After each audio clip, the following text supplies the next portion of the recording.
Kubanje umhlangano wesibethamthetho okhethekileko uhlelwe ngusomkhandlu wezombuso hlanganyela uMandla Msebi. Indaba kule beyisehelweni lendaba ezikhulunywa namhlanje ukuthi abasamthembi ngomsebenzi abo uMeyara kunye noSpika ukuthi bekuphakanyiswe bonyana abasathenjwa ngomsebenzi kuza ngeva ukuthi i-ANC ithumbe amawadi amahlanu emakhethweni okukhibelela wenyanga epheleleko. Ukuthumba kwehlangano le kwenze ukuthi ibe nenhlalo ezili-19 esibethamthethweni enhlangano ezima-38.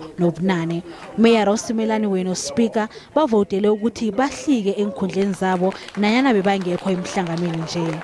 Into azobitile emhlangano sebakhethile baholi sesilinzele kuphela ukuthi bani bakithi banikeze isithi. uMelusi Angelina Ndlovu ukhethwe njengomeyara omutjha. uMeyara omutjha uthembise ukuthi uzozifikisa zonke izenzelwa ezifuna babantu beMkhondo kanti uthi uzokuletha ukunzinza kilo masipalada onentshijilo eziningi lo.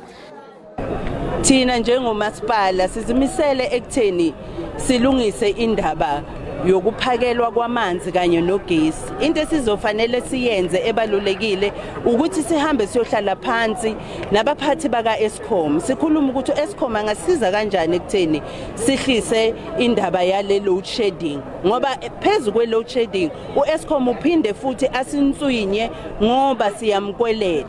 Sizabe sisenza ke isibophezelo sokuthi uEskom asehlise asinikeze ama-terms okubhadala siphinde futhi sihloniphe lezo zivumelwano esizobe sizenze noEskom, ngoba uma kungekho ugesi kuphinde futhi kuphazamise nokuphakelwa kwamanzi ephakathini.